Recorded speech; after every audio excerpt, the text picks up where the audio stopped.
ओम श्री गुरुभ्यो नमः। हरिः ओम। शुक्लांबरधरं विष्णुं शशिवर्णं चतुर्भुजं प्रसन्नवदनं ध्यायेत् सर्वविघ्नोपशान्तये। सरस्वती नमस्तुभ्यं वरदे कामरूपिणी त्वामहं प्रार्थये नित्यं विद्यादानं च देहि मे। ॐ श्री परमात्मने नमः। श्रीमद्भगवद्गीता अथ गीताध्यानम्। पार्थाय प्रतिबोधितां भगवता नारायणेन स्वयं व्यासेन घ्रथितां पुराणमुनिना मध्ये महाभारतम् अद्वैतामृतवर्षिणीं भगवती अष्टादशाध्यायिनीम् अम्ब त्वामनुसन्दधामि भगवद्गीते भवद्वेषिणीम्। नमोऽस्तु ते व्यासविशालबुद्धे फुल्लारविन्दायतपत्रनेत्र येन त्वया भारततैलपूर्णः प्रज्वालितो ज्ञानमयः प्रदीपः।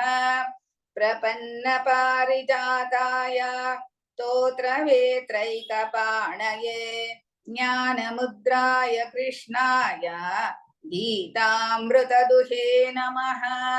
वसुदेवसुतं देवं कंसचाणूरमर्दनं देवकी परमानन्दं कृष्णं वन्दे जगद्गुरुम्। भीष्मद्रोणतटा जयद्रथजला गान्धारनीलोत्पला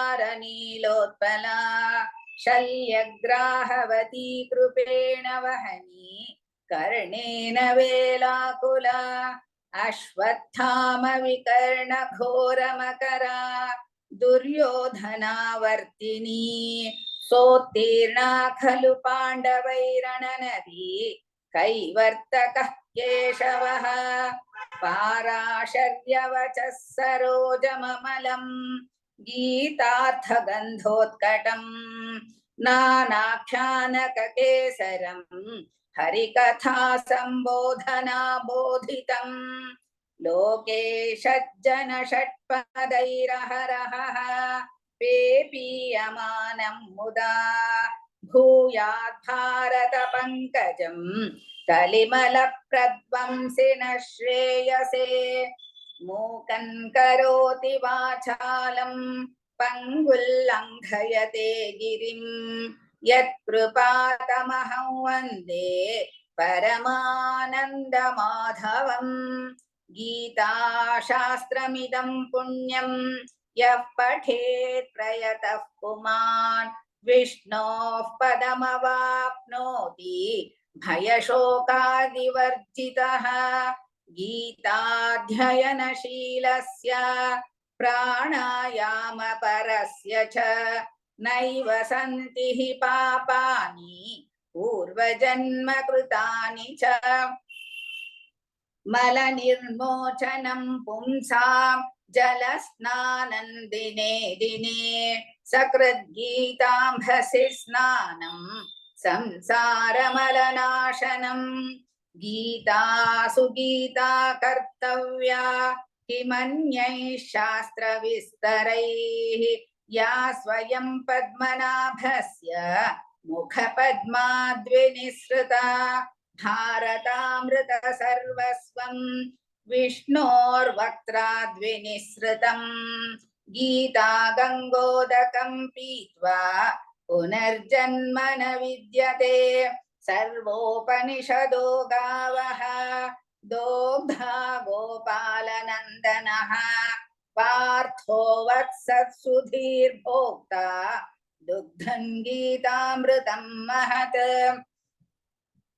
एकं शास्त्रं देवकी पुत्रगीतं एको देवो देवकी पुत्र एव एको मन्त्रस्तस्य नामानि यानि कर्माप्येकन्तस्य देवस्य सेवा शान्ताकारं भुजगशयनं पद्मनाभं सुरेशं विश्वाधारं गगनसदृशं मेघवर्णं शुभांगं लक्ष्मीकान्तं कमलनयनै योगिहृद्यानगम्यं वन्दे विष्णुं भवभयहरं सर्वलोकैकनाथं यं ब्रह्मा वरुणेन्द्ररुद्रमरुतः स्तुन्वन्ति दिव्यैस्तवैः वेदैः साङ्गपदक्रमोपनिषदैः गायन्ति यं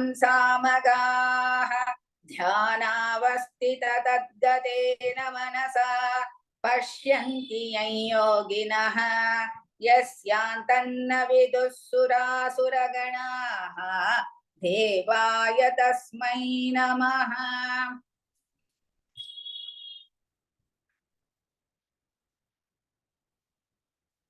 ॐ श्री परमात्मने नमः। अथ प्रथमोऽध्यायः अर्जुन विषादयोगः। धृतराष्ट्र उवाच धर्मक्षेत्रे कुरुक्षेत्रे समवेतायुयुत्सवः मामकाः पाण्डवाश्चैव किमकुर्वत सञ्जय। सञ्जय उवाच दृष्ट्वा तु पाण्डवानीकं व्यूढन् दुर्योधनस्तदा आचार्यमुपसङ्गम्य राजा वचनमब्रवीत् पश्यैतां पाण्डुपुत्राणाम् आचार्यमहतीं च मों व्यूढान् द्रुपदपुत्रेण तव शिष्येण धीमता अत्र शूरा महेश्वासाः भीमार्जुनसमायुधि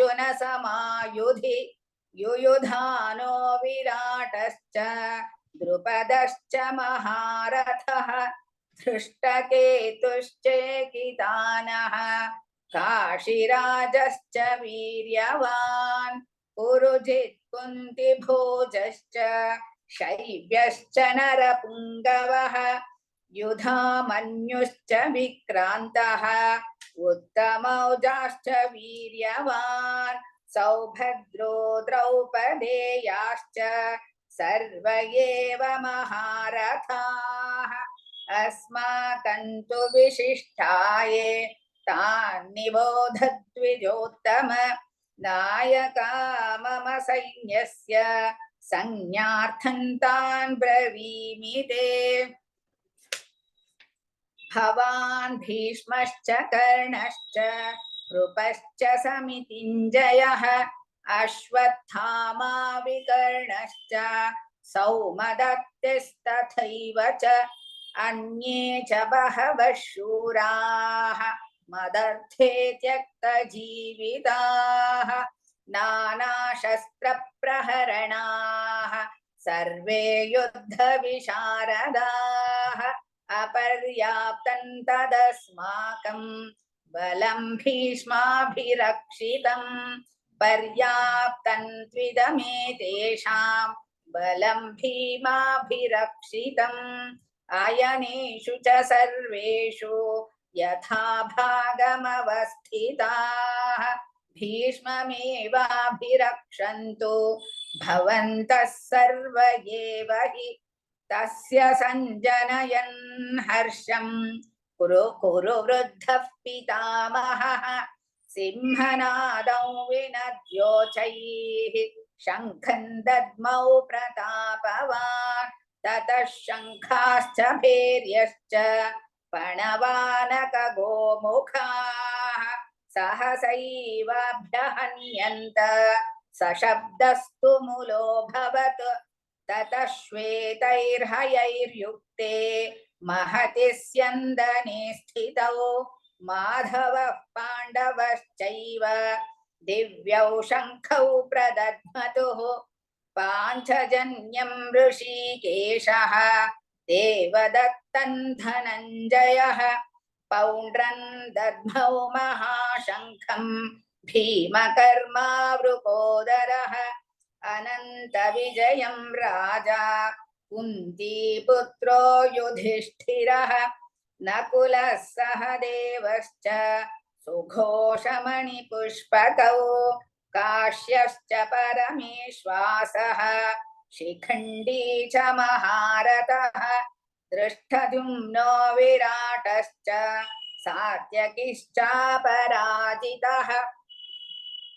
द्रुपदो द्रौपदेयाश्च सर्वशः पृथिवीपते सौभद्रश्च महाबाहुः शङ्खान् दद्मुः पृथक् पृथक् सघोषोधार्तराष्ट्राणां हृदयानि व्यदारयत् नभश्च पृथिवीं चैव तुमुलो व्यनुनादयन् अथ व्यवस्थितान् दृष्ट्वा धार्तराष्ट्रान् कपिध्वजः प्रवृत्ते शस्त्रसम्पाते धनुरुद्यम्य पाण्डवः ऋषिकेशं तदा वाक्यम् इदमाह महीपते अर्जुन उवाच सेनयोरुभयोर्मध्ये